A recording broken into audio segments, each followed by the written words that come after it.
You're with the Breaker-Leggers, and we're here at the Royal and Derngate Theatre Northampton to see the UK premiere tour of The Addams Family.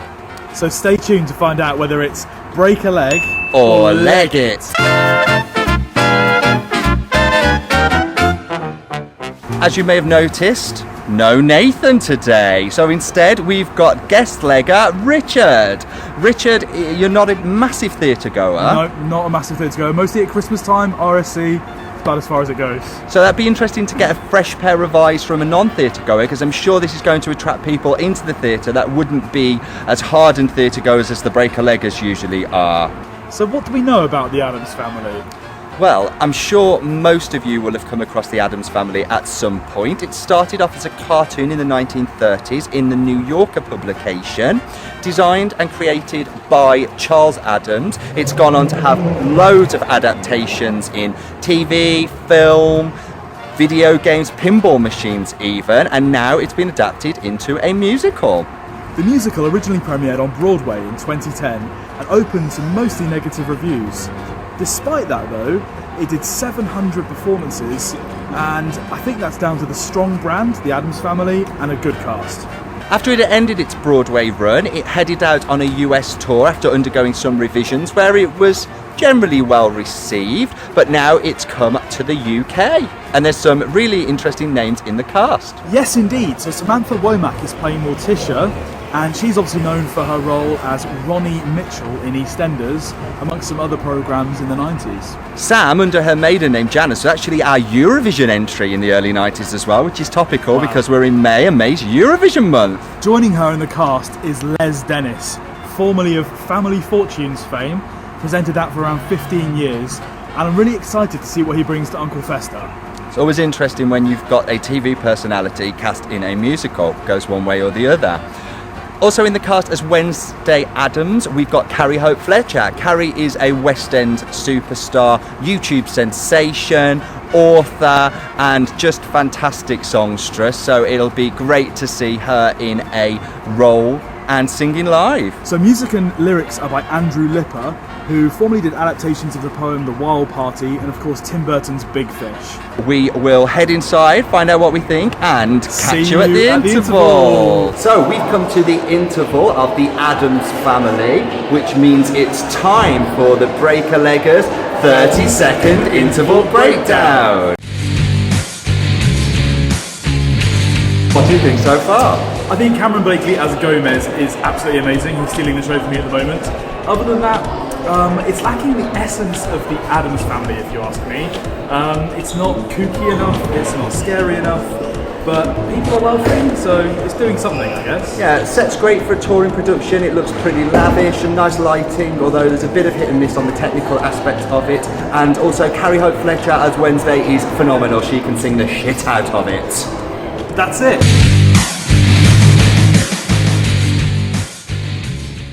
So we've come to the end of the Addams Family. So what did you think? I thought overall it was pretty poor and lacked the essence of the Addams Family, or what you might expect from going to see something about the Addams Family.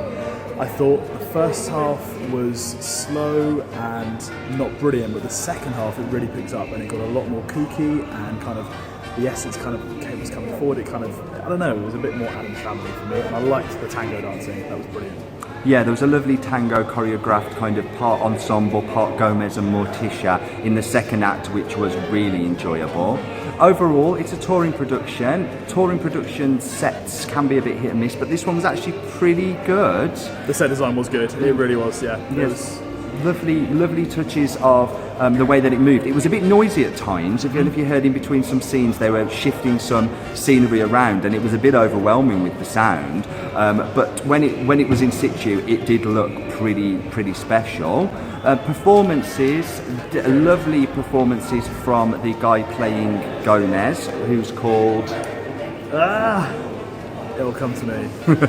Quickly, get the programme out. Cameron Blakely. So Gomez, played by Cameron Blakely, his performance was like fantastic. His accent, his singing, his dancing, the whole character he brought to Gomez was just brilliant. He was Gomez, he really was. Consistently good. And as for singing, as mentioned in the interval, Carrie Fletcher, she's got a great set of pipes on her. So she was a pleasure. Even Les to Dennis listen was to. actually not bad at singing. Yeah, which we worry about when fair. TV personalities are kind of shoehorned into productions as a kind of name to get bums on seat. You worry about their ability, but Les actually did a pretty good job. There isn't much singing for Festa. Really gets one song. I think Festa lacked like movement and lacked like quirky, cool things that could have happened throughout the production. Like, I don't know, he was quite static at times, which I know is Festa's character, but he lacked that kind of, I don't know. That's a directional point, really. Maybe he could have been directed slightly better. Ensemble work was good. Choreography, I'd seen the choreographer before. He choreographed Ghost in the West End. I didn't care much for his choreography, and a lot of it was in that. But the ensemble were full of energy. They definitely moved really well around the space, although there's a bit too much of them at times. Kind of opportunities where I think the director thought, let's use some ensemble here, which they just didn't feel necessary. They were kind of stood around not doing much. Although they did bring the set to life in areas, like they were used behind sort of like paintings, so it looked like the paintings were coming to life.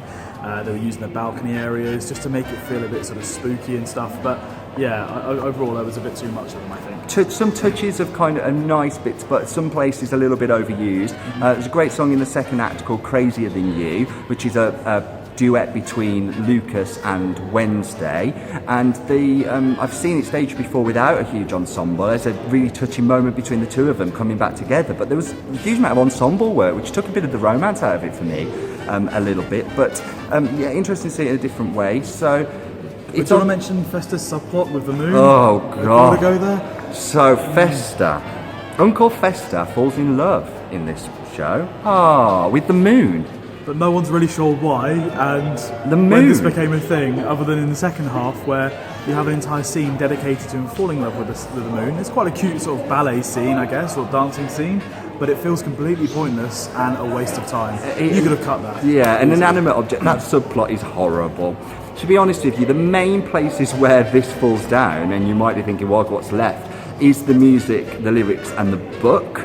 The story itself is very reminiscent of Le Cage aux Folles, and doesn't really bring any original ideas to the fold, and certainly doesn't capture the essence of what we've come to know and love about the Addams family, which is how Richard felt overall, basically. So, a nice idea for a show, but unfortunately not so well executed. To be fair, people were laughing in the theatre and they seemed to be enjoying it and clapping. Maybe it's just us. They loved the end song, but I wasn't feeling it. To me, it wasn't funny. And if it wasn't for Gomez, I think it would be a really poor Bit of show. a dud. Yeah, just one other thing. Kids will enjoy it. There were some smoking references and sexual also references, sexual references, drug references. Drug references, only minor, but we just thought we'd point that one out. We did have a chat in interval about who's this really aimed at with those types of references. Is it a family show? Is it for teens? Is it for adults? What is it? And I'm not entirely sure the director or the show itself knows who it's for. So I can hear you wondering how many legs we are going to give the Addams Family. So the premiere UK tour of the Addams Family, currently out on the road and heading to a venue near you, we are going to give two legs for the Addams Family. Not an entirely waste of an evening, but no, there are better touring musicals at the moment, so maybe if you're saving your money for something a bit more special, keep liking our videos, subscribing, and see what we think of some other touring shows. Your money may be better spent elsewhere. We're the Breaker-Leggers, and we'll catch you again soon. Bye! So we've come to the interval of the Addams Family here at the